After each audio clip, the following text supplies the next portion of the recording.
শীতকাল চলে এসেছে, বিয়ের ধুম পড়েছে চারিদিকে।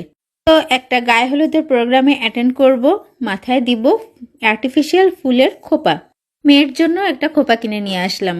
মা মেয়ে ম্যাচিং ম্যাচিং সেজে যাব বিয়ে বাড়ি। কিন্তু বিপত্তি ঘটল, খোপার ফুলের ভারে মেয়ের মাথায় খোপাটা ভালোভাবে আটকানো যাচ্ছে না।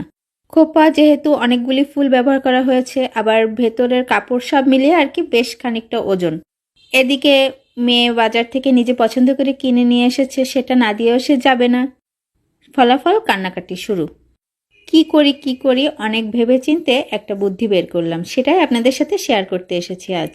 প্রথমে বাসায় থাকা একটি পুরাতন চুড়ি নিয়ে নিয়েছি। আপনারা এখানে চাইলে যে কোনো চুড়ি ব্যবহার করতে পারেন, শুধু কাচের না হলেই হচ্ছে, কারণ মাথায় যেহেতু সেট করব, কাচের হলে ভেঙে যাওয়ার সম্ভাবনা থাকে, একটা অ্যাক্সিডেন্টও ঘটতে পারে। এবার একে একে আঠা দিয়ে ফুলগুলি এবং সাথে একটি রাবার ব্যান্ড চুড়িটার সাথে সেট করে নেবেন। এই যে এভাবে চুলটা সেট করতে হবে, আমি একটি পরচুল দিয়ে দেখিয়ে দিচ্ছি। ব্যাস, খুব সহজেই আপনার বিশাল সমস্যার সহজ সমাধান হয়ে যাবে। এই যে দেখেন, মেয়ের মাথায় কত সুন্দরভাবে সেট হয়ে গেছে। আপনারা চাইলে আইডিয়াটা কাজে লাগাতে পারেন। অনেক অনেক ভালো থাকবেন সবাই। আল্লাহ হাফেজ।